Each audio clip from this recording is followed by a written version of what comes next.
بروکسل، پارلمان اروپا. کنفرانس پارلمانی به مناسبت روز جهانی حقوق بشر با حضور 10 نماینده پارلمان و رهبران گروه‌های مختلف پارلمانی. 16 آذر 1400.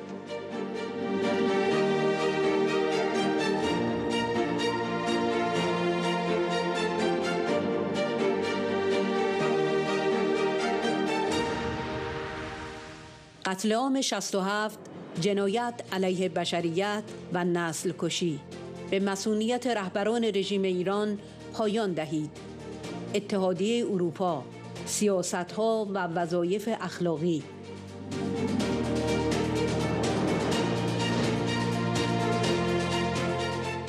سخنرانی‌های دکتر آلخو ویدال کوادراس و نمایندگان پارلمان اروپا، ایزابلا توالیه ری، پتراس استراویچیوس، رافائل فیتو و فرانس بوگوویچ.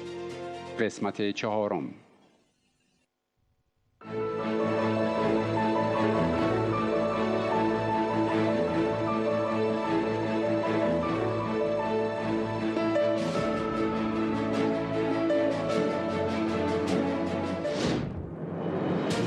دکتر آلخو ویدال کوادراس، رئیس کمیته بین‌المللی در جستجوی عدالت. قتل عام 30,000 زندانی سیاسی در سال 67 با حکم خمینی یکی از بدترین جنایت‌ها علیه بشریت از جنگ دوم جهانی است. Dear friends, good afternoon to you all.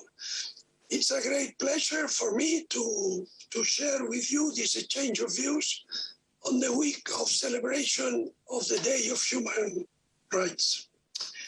I want to congratulate my good friends Javier Zarzalejos and Milan Zver, co-chairs of the informal intergroup Friends of Free Iran in the European Parliament, for having hosted the first part of this timely and necessary event.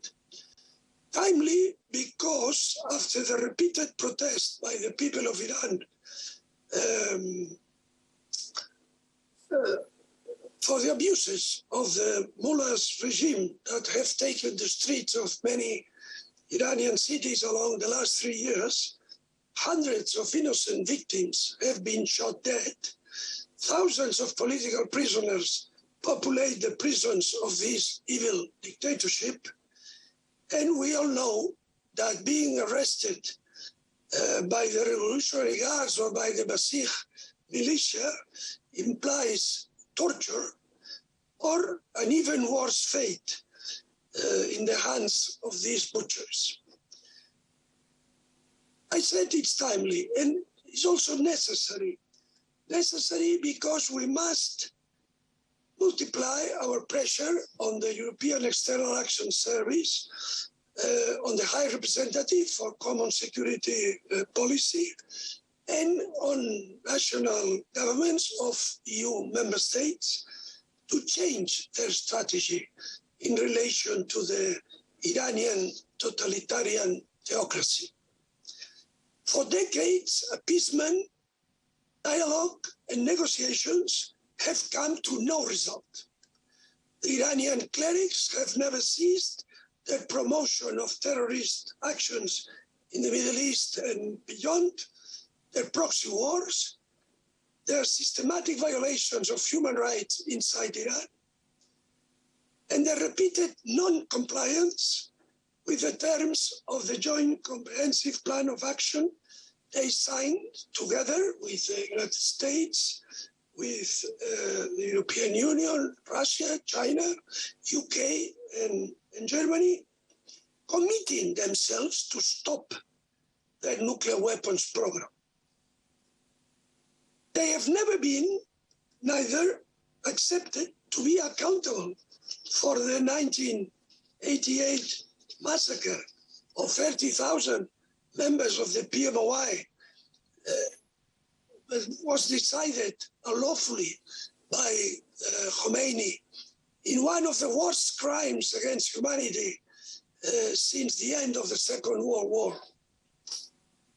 In spite of this uninterrupted rogue behavior, stepping on all principles of humanitarianism and international law, the successive high representatives of the European Common Security Policy and the European national governments have insisted on their weak, immoral, useless and coward approach to deal with one of the most cruel and aggressive tyrannies of the world.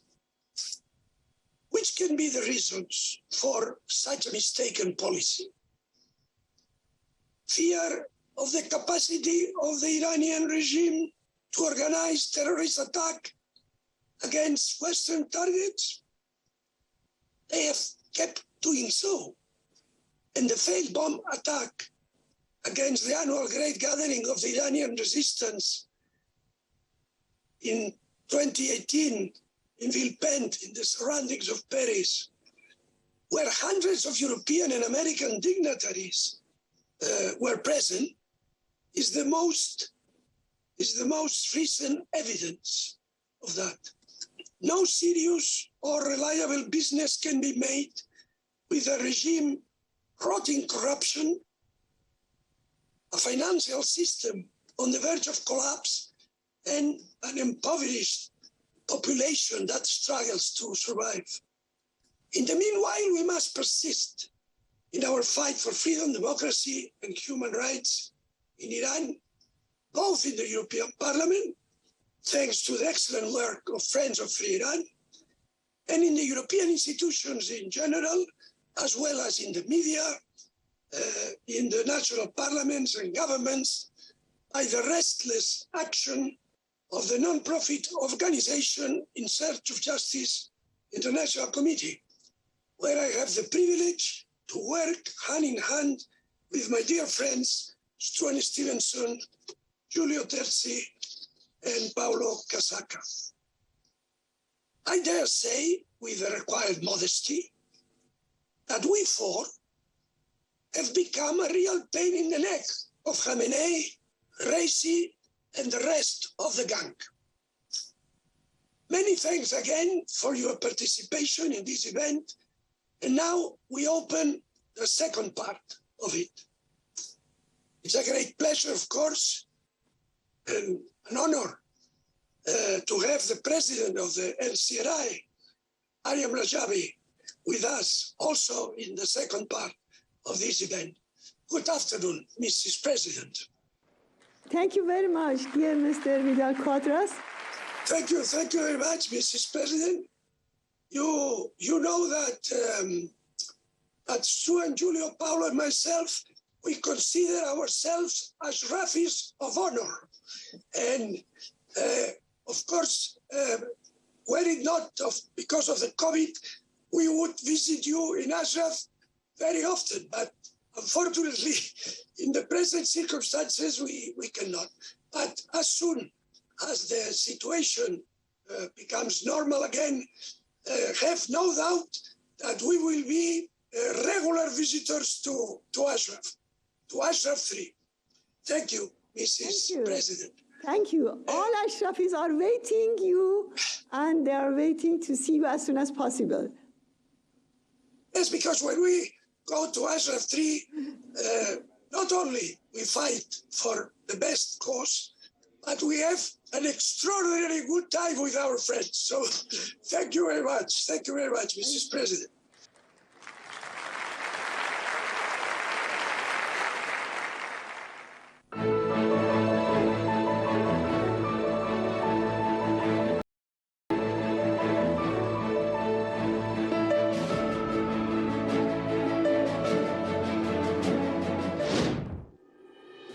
ایزابلا توالیری، عضو کمیسیون زنان و برابری پارلمان اروپا.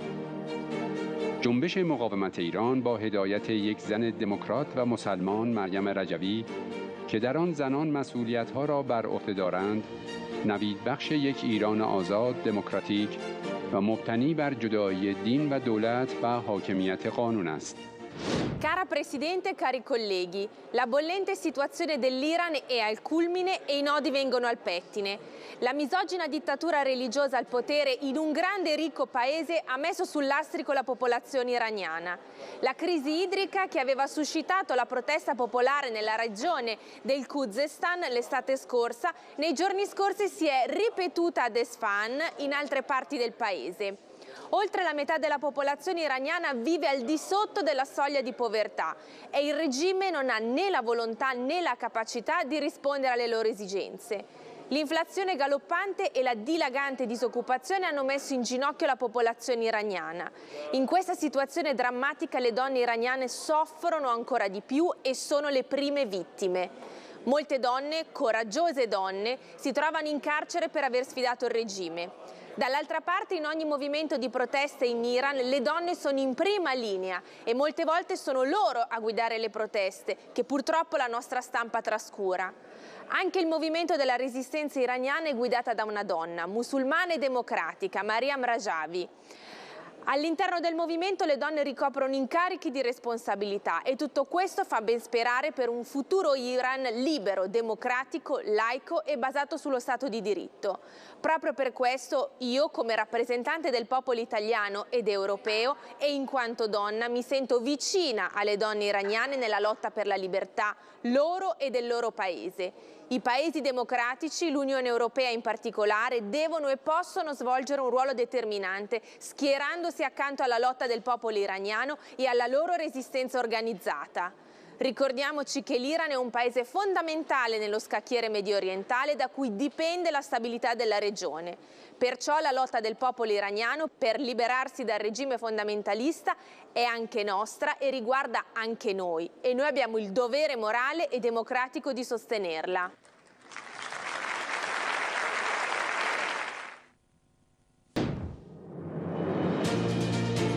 فرانس بوگویچ وزیر محیط زیست و کشاورزی اسلوونی 2013. تظاهرات در اصفهان و سایر شهرهای ایران با شعار مرگ بر دیکتاتور نشان دهنده خواست مردم ایران برای تغییر است. مقاومت ایران و کانونهای شورشی برای این هدف مبارزه می‌کنند.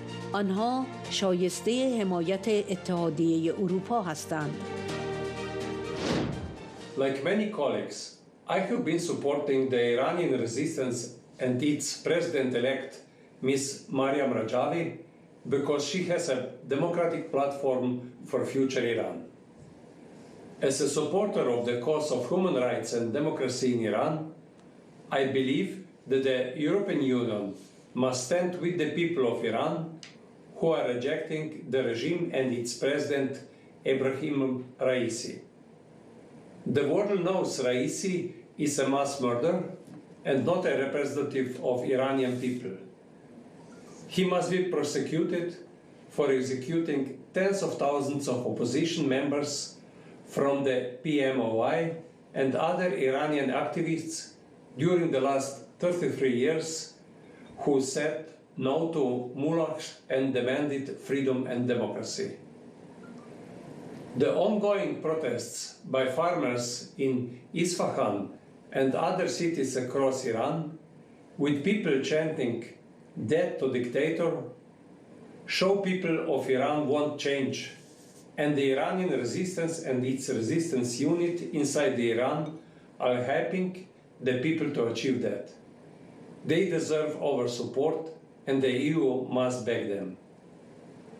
I also join my colleagues to call on the EU and the Council and not appease the regime in Iran by giving it sanction relief, but instead put new sanction against Raisi for massacre of political prisoners and to designate the entire IRGC as a terrorist organization because they are killing protesters on the streets of Iran. I also call on Mr. Borrell to speak up and demand a United Nations investigation into the 1988 massacre to investigate and prosecute Raisi. I will continue to support the people of Iran the resistance led by Ms. Rajavi until the day Iran is free and regime leaders brought to the justice in international courts. Thank you.